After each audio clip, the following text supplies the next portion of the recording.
Bio. आज हम उसी सब्जेक्ट को स्टार्ट कर रहे हैं।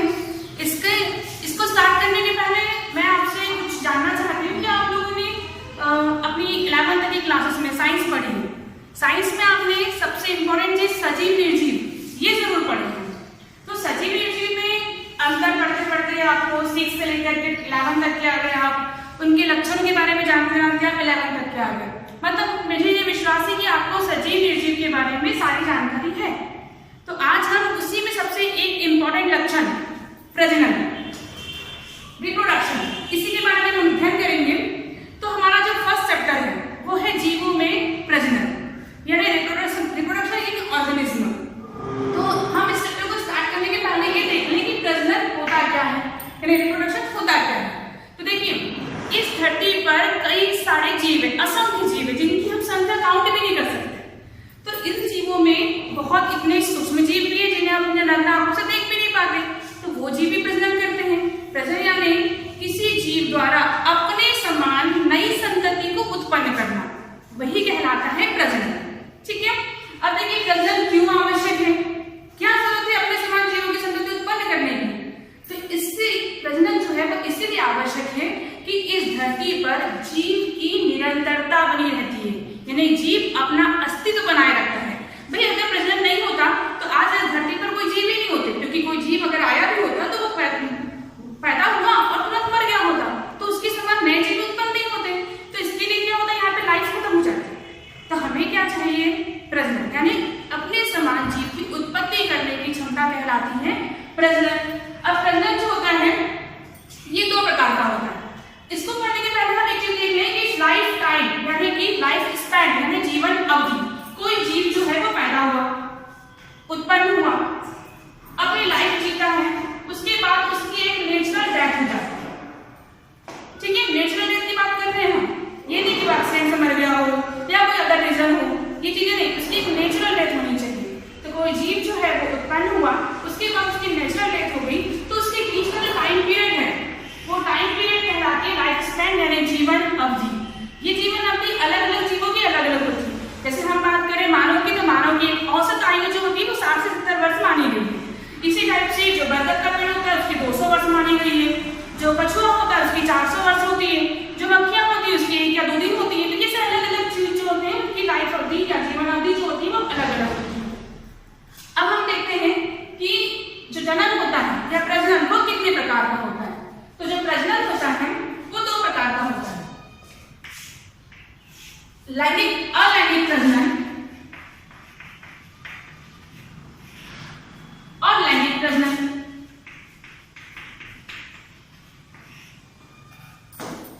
एसेक्सुअल रिप्रोडक्शन और सेक्सुअल रिप्रोडक्शन। तो अलैंगिक जनन जो होता है इसमें एक ही जनक अपने समान नई संतति को उत्पन्न करता है, वो जनन कहलाता है अलैंगिक जनन। इसमें जो संतति उत्पन्न होगी वो अपने पेरेंट्स की या अपने जन्म की पूरी कार्बन कॉपी होती है, इसीलिए उसे क्लोन भी कहा जाता है। क्लोन शब्द आपने सुने होंगे। तो जो संतति है अलैंगिक जनन द्वारा उत्पन्न हुई है, जो आनुवंशिक रूप से या शारीरिक रूप से अपने जन्म के टोटली समान होती है, वो कहलाते हैं क्लोन। इतना क्लियर हुआ आप सभी को। इसके बाद भी हम देखते हैं अलैंगिक जनन के प्रकार। तो अलैंगिक जनन के प्रकार 6 प्रकार होते हैं। पहला है विखंडन। विखंडन आपको नाम से लग रहा होगा, फ्यूजन यानी बॉडी के पार्ट होना। ठीक है, अब बॉडी के पार्ट जो होंगे वो किस टाइप से होंगे, तो ये विखंडन 2 प्रकार का होता है, द्विखंडन और बहुखंडन। भाई जितने प्रकार के जीव हैं उतनी प्रजनन की विधियां भी होगी, उतनी उसके प्रकार भी होंगे। तो द्विखंडन, द्विखंडन यानी क्या होता है कि जीव किसी भी जीव के शरीर के वो 2 भागों में विभाजित होना। आप लोगों ने अमीबा का नाम सुना होगा। अमीबा जो होता है उसको अमर जीव भी कहा जाता है। देखिए कैसे अमीबा के बारे में आपने सुना कि अमीबा की आकार आकृति कैसे भी वो सही होता है, उसको कोई निश्चित आकार आकृति नहीं होती, तो आप इसे अमीबा मान लो। ठीक है, अब अमीबा में क्या होगा, धीरे धीरे पहले उसका जो न्यूक्लियस है केंद्रक वो विभाजित होगा, 2 भागों में बटेगा। फिर कोशिका भित्ति जो झिल्ली होती है वो 2 भागों में बटने लगती है इस प्रकार से। और एक टाइम के बाद में एक अमीबा से 2 अमीबा बन जाते हैं। ये अमीबा कैसे हैं? अपने जनक के समान। ठीक है, द्विखंडन आपको क्लियर हो गया। अगला आता है बहुखंडन। बहुखंडन नाम से समझ में आ रहा है आपको कि एक शरीर से या एक कोशिका से असंख्य जीवों का बनना, असंख्य कोशिका का निर्माण होना। तो ये जो विभाजन होता है ये प्लाज्मोडियम में होता है, इसके साथ में अमीबा में भी होता है बहुखंडन। ये प्रतिकूल प्रावस्था में होता है। प्रतिकूल प्रावस्था यानी क्या होता है कि जीवन जीने के लिए सारी चीजें उपलब्ध नहीं है। अब देखिए आपके पास ये अमीबा है, ठीक है। अमीबा क्या करेगा? प्रतिकूल प्रावस्था में अपने चारों ओर एक सिस्ट का निर्माण करेगा। ये ऐसे एग्जांपल हम देख रहे हैं कि चारों ओर क्या करेगा? एक सिस्ट का निर्माण।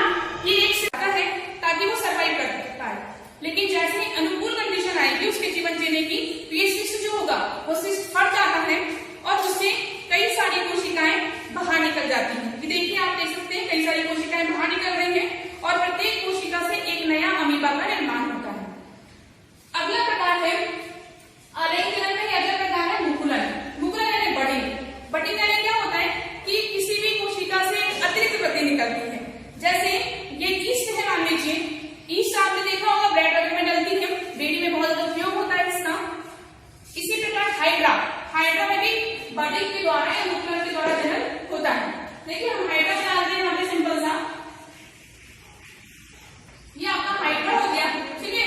ये ईस्ट हो गया, इसमें क्या होगा? अतिरिक्त वृद्धि, यानी इस प्रकार से ये अतिरिक्त वृद्धि होती है, ठीक। अब ये अतिरिक्त वृद्धि जो होगी इसको कहते हैं बड। ये बड अपनी जनक कोशिका से अलग हो जाता है और एक नया हाइड्रा को जन्म कर नया हाइड्रा का निर्माण करता है। सेम कंडीशन ईस्ट में भी होती है। ईस्ट में भी अतिरिक्त वृद्धि इस प्रकार से निकलेगी, ये अतिरिक्त वृद्धि निकल गई, ये अतिरिक्त वृद्धि जो होगी वो इससे अलग हो जाएगी और एक ये जो छोटा पार्ट निकला बड, ये बड एक नए ईस्ट का निर्माण करेगा।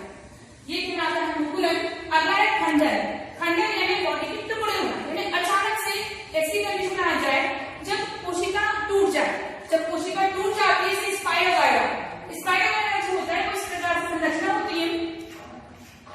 ये एक कोशिका होगी स्पाइरल वायरस की, दूसरी कोशिका होगी स्पाइरल वायरस। किसी कंडीशन में भी टूट जाए, ये टूट गई तो प्रत्येक कोशिका से एक नया स्पाइरल वायरस का निर्माण हो जाता है। ये कहलाता है खंडन। अगला है पुनरुद्भवन यानी रीजनरेशन।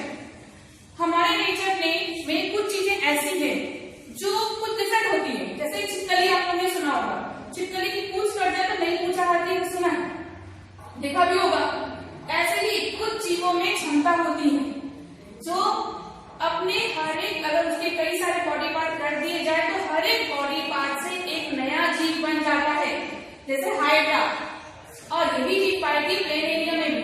हाइड्रा में यदि किसी मुंह वाले एरिया से काट दिया जाए तो दो मुंह वाला हाइड्रा तैयार हो जाता है। इसी प्रकार से यदि इसके और टुकड़े कर ली जाए तो जितने आप घात करोगे उतने मुंह वाला आपको हाइड्रा तैयार हो जाएगा। ऐसी प्लेन एरिया भी होता है। प्लेन एरिया इस टाइप से होगा, इसके यदि आपने टुकड़े कर दिए जाए तो हर एक टुकड़े से एक नया प्लेन एरिया का निर्माण हो जाता है। इसी को कहता है रीजनरेशन या पुनरुद्भवन। अगला प्रकार है बीजाणु निर्माण। बीजाणु निर्माण यानी स्पोर्स का निर्माण। ये जो होते हैं ये कवक में, शैवाल में, इनमें इस प्रकार से प्रजनन होता है। पहला है जल बीजाणु। चल से आपको नाम लग रहा होगा कि चल रहे चल सके। बीजाणु जो होते हैं वो ये कवक होता है, कवक आप जानते हैं शरीर में चीजें पाया जाता है। इसमें स्पोरेंजियम्स होते हैं। स्पोरेंजियम में कई सारे स्पोर्स का निर्माण होता है। इस टाइप से ये मिट्टी पड़ जाएगी, स्पोर्स बाहर निकल आएंगे। लेकिन स्पोर्स में चल और अचल दो प्रकार होते हैं। कुछ स्पोर्स में फ्लेजिला पाया जाता है, ये फ्लेजिला जिससे कारण वो चल पाते हैं, तो इसको बोलते हैं चल बीजाणु। ये पाएगा क्लेमाइडोमोनास में, यूरोथिक्स में। अचल बीजाणु, अचल बीजाणु जिसमें स्पोर्स नहीं पाए, सिंपल सी बात है, इसमें स्पोर्स नहीं पाए जाएंगे, वो कहलाएंगे अचल बीजाणु। ये बहुत सारे शैवाल और कवक में पाए जाते हैं, वहीं के में कवक के स्पोर्स गिर जाकर अपनी कॉलोनी डेवलप कर लेती है। कोरिडिया, कोरिडिया जो होता है वो पेनिसिलियम में इसके द्वारा प्रजनन होता है। कोरिडिया जैसे आप मान लो नीचे, ये कोरिडिया को हम मान सकते हैं। कोरिडिया ये जो है आप मान लो पेनिसिलियम है, पेनिसिलियम में ये कहलाते हैं कोनिडियोस्पोर। ये जो डंडी टाइप दिख रहे हैं आप, ये कोनिडियोस्पोर कहलाएंगे। और ये जो आप बॉल टाइप देख रहे हो वो कहलाते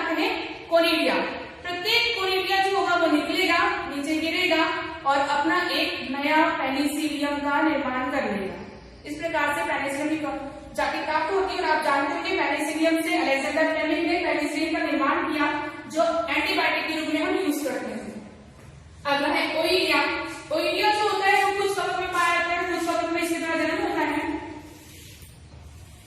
इसमें क्या होता है, मान लो ये कवक है, इसमें इसकी बॉडी के अंदर ही इस प्रकार से खंड बनने लगते हैं, ये कहलाते हैं ओइडिया। प्रत्येक ओइडिया एक नए कवक का निर्माण कर रहे हैं। और लास्ट हमारा है अगले चरण का लास्ट प्रकार है कायिक जनन। ये कायिक जनन जो होता है वो प्लांट में होता है, पौधों में। इसमें फूल के अतिरिक्त पौधे की किसी अन्य भाग से एक नया पौधा तैयार करना कहलाता है कायिक जनन। जैसे जड़, तना, पत्ती, इनको यदि हम देखा हो कि इनको अगर लगा, जैसे किसी पौधे की कलम लगा के नया पौधा प्राप्त हो जाता है, किसी पौधे की आपने जड़ लगा के नया पौधा प्राप्त हो जाएगा। यानी पुष्प के अतिरिक्त किसी अन्य भाग से या कायिक भाग से पौधे का निर्माण होगा तो वो कहलाता है कायिक जनन। इस कायिक जनन को हम अगले अपने वीडियो में अगली क्लास में हम इसको डिस्कस करेंगे, बहुत लंबा है ये। और आपके लिए आज का होमवर्क ये है कि आप ये जो प्रकार है कायिक जनन के, इनको आप अच्छे से पढ़ के आइए और कम जितने किस जीव में किस प्रकार से विभाजन होता है इसका एक टेबल बना के लाइए। धन्यवाद। गुड मॉर्निंग स्टूडेंट्स, आज हम 12th क्लास में आ चुके हैं। तो हमारी 12th क्लास का जो सब्जेक्ट है बायो, आज हम उसी सब्जेक्ट को स्टार्ट कर रहे हैं। इसको स्टार्ट करने के पहले मैं आपसे कुछ जानना चाहती हूँ कि आप लोगों ने अपनी 11th की क्लासेस में साइंस पढ़ी है। साइंस में आपने सबसे इम्पोर्टेंट चीज सजीव निर्जीव ये जरूर पढ़ी है। तो सजीव निर्जीव में अंदर पढ़ते पढ़ते आपको 6 से लेकर के 11 तक के आ गए, आप उनके लक्षण के बारे में जानते जानते आप 11 तक के आ गए। मतलब मुझे ये विश्वास है कि आपको सजीव निर्जीव के बारे में सारी जानकारी है। तो आज हम उसी में सबसे एक इम्पोर्टेंट लक्षण प्रजनन, रिप्रोडक्शन, इसी के बारे में हम अध्ययन करेंगे। तो हमारा जो फर्स्ट चैप्टर है वो है जीवों में प्रजनन यानी रिप्रोडक्शन इन ऑर्गेनिज्म। तो हम इस चैप्टर को स्टार्ट करने के पहले ये देख लें कि प्रजनन होता क्या है, यानी रिप्रोडक्शन होता क्या है। तो देखिए, इस धरती पर कई सारे जीव है, असंख्य जीव है, जिनकी हम संख्या काउंट भी नहीं कर सकते। तो इन जीवों में बहुत इतने सूक्ष्म जीव भी है जिन्हें हम अपने नग्न आंखों से देख भी नहीं पाते, तो वो जीव भी प्रजनन करते हैं। प्रजनन यानी किसी जीव द्वारा अपने समान नई संतति को उत्पन्न करना, वही कहलाता है प्रजनन। ठीक है, अब देखिए प्रजनन क्यों आवश्यक है, क्या जरूरत है अपने समान जीवों की संतति उत्पन्न करने की। तो इससे प्रजनन जो है वो इसलिए आवश्यक है कि इस धरती पर जीव की निरंतरता बनी रहती है, यानी जीव अपना अस्तित्व बनाए रखता है। भाई अगर प्रजनन नहीं होता तो आज इस धरती पर कोई जीव ही नहीं होते, क्योंकि कोई जीव अगर आया भी होता तो वो पैदा हुआ और तुरंत मर गया होता, तो उसके समान नए जीव उत्पन्न नहीं होते। तो इसके लिए क्या होता है, यहाँ पे लाइफ खत्म हो जाती है। तो हमें क्या चाहिए, प्रजनन, यानी अपने समान जीव की उत्पत्ति करने की क्षमता कहलाती है प्रजनन। अब प्रजनन जो होता है ये 2 प्रकार का होता है। इसको पढ़ने के पहले हम एक चीज देख लें कि लाइफ टाइम यानी कि लाइफ स्पैन यानी जीवन अवधि। कोई जीव जो है वो पैदा हुआ, उत्पन्न हुआ, अपनी लाइफ जीता है, उसके बाद उसकी एक नेचुरल डेथ हो जाती है। ठीक है, नेचुरल डेथ की बात कर रहे हैं हम, ये नहीं कि एक्सीडेंट से मर गया हो या कोई अदर रीजन हो, ये चीजें नहीं, उसकी एक नेचुरल डेथ होनी चाहिए। तो कोई जीव जो है वो उत्पन्न हुआ, उसके बाद उसकी नेचुरल डेथ हो गई, तो उसके बीच का जो टाइम पीरियड है वो टाइम पीरियड कहलाती है लाइफ स्पैन यानी जीवन अवधि। ये जीवन अवधि अलग अलग जीवों की अलग अलग होती है। जैसे हम बात करें मानव की, तो मानव की एक औसत आयु जो होती है वो 60 से 70 वर्ष मानी गई है। इसी टाइप से जो बतख का पेड़ होता है उसकी 200 वर्ष मानी गई है, जो कछुआ होता है उसकी 400 वर्ष होती है, जो मक्खियां होती है उसकी 1 या 2 दिन होती है। तो ये अलग अलग चीज जो होते हैं उनकी लाइफ अवधि या जीवन अवधि जो होती है वो अलग अलग होती है। अब हम देखते हैं कि जो जनन होता है या प्रजनन वो कितने प्रकार का होता है। तो जो प्रजनन होता है वो 2 प्रकार का होता है, लैंगिक अलैंगिक प्रजनन और लैंगिक प्रजनन।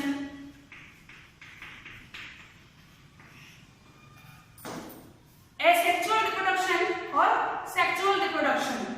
तो अलैंगिक जनन जो होता है इसमें एक ही जनक अपने समान नई संतति को उत्पन्न करता है, वो जनन कहलाता है अलैंगिक जनन। इसमें जो संतति उत्पन्न होगी वो अपने पेरेंट्स की या अपने जन्म की पूरी कार्बन कॉपी होती है, इसीलिए क्लोन शब्द आपने सुने होंगे। तो जो संतति है अलैंगिक जन्म द्वारा उत्पन्न हुई है, जो आनुवांशिक रूप से या शारीरिक रूप से अपने जन्म के टोटली समान होती है, वो कहलाते हैं क्लोन। इतना क्लियर हुआ आप सभी को। इसके बाद भी हम देखते हैं अलैंगिक जन्म के प्रकार। तो अलैंगिक जन्म के प्रकार 6 प्रकार होते हैं। पहला है विखंडन। विखंडन आपको नाम से लग रहा होगा, फ्यूजन यानी बॉडी के पार्ट होना, ठीक है। अब बॉडी के पार्ट जो होंगे वो किस टाइप से होंगे, तो ये विखंडन 2 प्रकार का होता है, द्विखंडन और बहुखंडन। भाई जितने प्रकार के जीव हैं उतनी प्रजनन की विधियां भी होगी, उतने उसके प्रकार भी होंगे। तो द्विखंडन यानी क्या होता है कि किसी भी जीव के शरीर के वो 2 भागों में विभाजित होना। आप लोगों ने अमीबा का नाम सुना होगा। अमीबा जो होता है उसको अमर जीव भी कहा जाता है। देखिए कैसे अमीबा के बारे में आपने सुना कि अमीबा की आकार आकृति कैसे भी वो सही होता है, उसका कोई निश्चित आकार आकृति नहीं होती, तो आप इसे अमीबा मान लीजिए, ठीक है। अब अमीबा में क्या होगा, धीरे धीरे पहले उसका जो न्यूक्लियस है, केंद्र, वो विभाजित होगा, 2 भागों में बटेगा। फिर कोशिका भित्ति जो झिल्ली होती है वो 2 भागों में बटने लगती है इस प्रकार से। और एक टाइम के बाद में एक अमीबा से 2 अमीबा बन जाते हैं। ये अमीबा कैसे है, अपने जन्म के समान, ठीक है। विखंडन आपको क्लियर हो गया। अगला आता है बहुखंडन। बहुखंडन नाम से समझ में आ रहा है आपको कि एक शरीर से या एक कोशिका से असंख्य जीवों का बनना, असंख्य कोशिका का निर्माण होना। तो ये जो विभाजन होता है ये प्लाज्मोडियम में होता है, इसके साथ में अमीबा में भी होता है बहुखंडन। ये प्रतिकूल प्रावस्था में होता है। प्रतिकूल प्रावस्था यानी क्या होता है कि जीवन जीने के लिए सारी चीजें उपलब्ध नहीं है। अब देखिए आपके पास ये अमीबा, ठीक है। अमीबा क्या करेगा, प्रतिकूल प्रावस्था में अपने चारों ओर एक सिस्ट का निर्माण करेगा। ये ऐसे एग्जांपल हम देख रहे हैं कि चारों ओर क्या करेगा, एक सिस्ट का निर्माण। ये एक सिस्ट है ताकि वो सर्वाइव कर पाए, लेकिन जैसे अनुकूल कंडीशन आएगी उसके जीवन जीने की, तो ये सिस्ट जो होगा वो सिस्ट फट जाता है और उससे कई सारी कोशिकाएं बाहर निकल जाती हैं। ये देखिए आप देख सकते हैं कई सारी कोशिकाएं बाहर निकल रही हैं और प्रत्येक कोशिका से एक नया अमीबा का निर्माण होता है। अगला प्रकार है अलैंगिक जन्म में अगला प्रकार है मुकुलन। मुकुलन यानी बटिंग यानी क्या होता है कि किसी भी कोशिका से अतिरिक्त वृद्धि निकलती है। जैसे ये ईस्ट है, मान लीजिए ईस्ट आपने देखा होगा ब्रेड वगैरह में डलती है, डेयरी में बहुत ज्यादा उपयोग होता है इसका। इसी प्रकार हाइड्रा में भी बटिंग के द्वारा या मुकुलन के द्वारा जन्म होता है। देखिए हम हाइड्रा बना दें, हमें सिंपल सा, ये आपका हाइड्रा हो गया, ठीक है। ये ईस्ट हो गया, इसमें क्या होगा, अतिरिक्त वृद्धि, यानी इस प्रकार से ये अतिरिक्त वृद्धि होती है, ठीक। अब ये अतिरिक्त वृद्धि जो होगी इसको कहते हैं बड। ये बड अपनी जनक कोशिका से अलग हो जाता है और एक नया हाइड्रा को जन्म कर नया हाइड्रा का निर्माण करता है। सेम कंडीशन ईस्ट में भी होती है। ईस्ट में भी अतिरिक्त वृद्धि इस प्रकार से निकलेगी, ये अतिरिक्त वृद्धि निकल गई, ये अतिरिक्त वृद्धि जो होगी वो इससे अलग हो जाएगी और एक ये जो छोटा पार्ट निकला बड, ये बड एक नए ईस्ट का निर्माण करेगा। ये कहलाता है मुकुलन। अगला है खंडन। खंडन यानी बॉडी के टुकड़े होना, यानी अचानक से ऐसी कंडीशन आ जाए जब कोशिका टूट जाए। जब कोशिका टूट जाती है इसे स्पाइरल वायरा जो होता है वो इस प्रकार से संरचना होती है।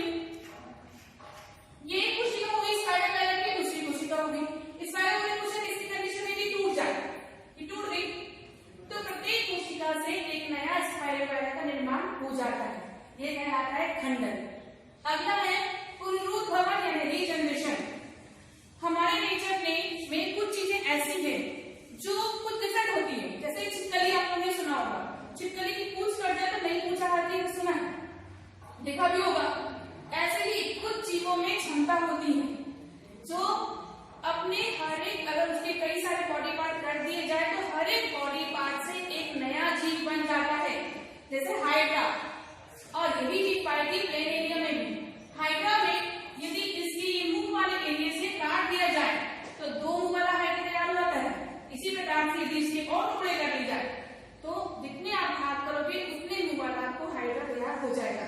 ऐसी प्लेन एरिया भी होता है।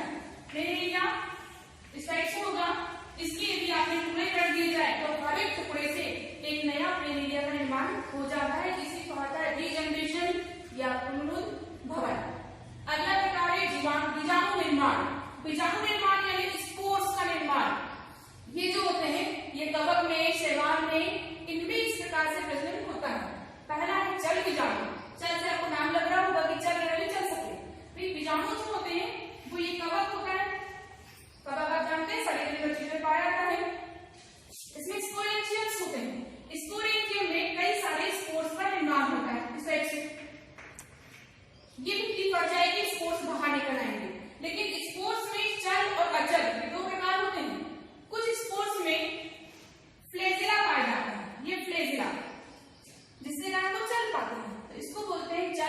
बीजाणु, ये पार्टिकल क्लेमाइडोमोनास में यूरोथिक्स में।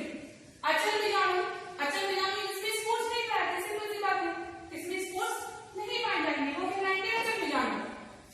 ये बहुत सारे शैवालों कवक में पाए जाते हैं, वहीं के में कवक के स्पोर्स गिर जाते हैं और अपनी कॉलोनी डेवलप कर लेते हैं। कोरिडिया, कोरिडिया जो होता है वो पेनिसिलियम में इसके द्वारा प्रजनन होता है। कोरिडिया जैसे आप मान लो कि ये कोरिडिया को हम मान सकते हैं। कोरिडिया ये जो है आप मान लो पेनिसिलियम है, पेनिसिलियम में ये कहलाते हैं कोनिडियोस्पोर, ये जो डंडी दिख रहे हैं आप, ये कोनिडियोस्पोर कहलाएंगे। और ये जो आप बॉल टाइप देख रहे हो वो कहलाते हैं कोरिडिया। प्रत्येक कोरिडिया जो होगा वो निकलेगा, नीचे गिरेगा और अपना एक नया पेनिसिलियम का निर्माण कर लेगा। इस प्रकार से पेनिसिलियम की जाति प्राप्त होती है। और आप जानते हो कि पेनिसिलियम से अलेक्जेंडर फ्लेमिंग ने पेनिसिलिन का निर्माण किया, जो एंटीबायोटिक के रूप में हम यूज करते हैं। अगला है ओइडिया। ओइडिया जो होता है वो कुछ कवक में पाया जाता है, कुछ कवक में इसके द्वारा जन्म होता है। इसमें क्या होता है, मान लो ये कवक है, इसमें इसकी बॉडी के अंदर ही इस प्रकार से खंड बनने लगते हैं, ये कहलाते हैं ओइडिया। प्रत्येक ओइडिया एक नए कवक का निर्माण कर देगा। और लास्ट हमारा है अरेंजमेंट का लास्ट प्रकार है काई जनन। ये काई जनन जो होता है वो प्लांट में होता है, पौधों में। इसमें फूल के अतिरिक्त पौधे की किसी अन्य भाग से एक नया पौधा तैयार करना कहलाता है काई जनन। जैसे जड़, तना, पत्ती, इनको यदि हम देखा हो कि इनको अगर लगा, जैसे किसी पौधे की कलम लगा के एक नया पौधा प्राप्त हो जाता है, किसी पौधे की आपने जड़ लगा के एक नया पौधा प्राप्त हो जाएगा। यानी पुष्प के अतिरिक्त किसी अन्य भाग से या कायिक भाग से पौधे का निर्माण होगा तो वो कहलाता है कायिक जनन। इस कायिक जनन को हम अगले अपने वीडियो में अगली क्लास में हम इसको डिस्कस करेंगे, बहुत लंबा है ये। और आपके लिए आज का होमवर्क ये है कि आप ये जो प्रकार है अलेख जनन के, इनको आप अच्छे से पढ़ के आइए और कम जितने किस जीव में किस प्रकार से विभाजन होता है इसका एक टेबल बना के लाइए।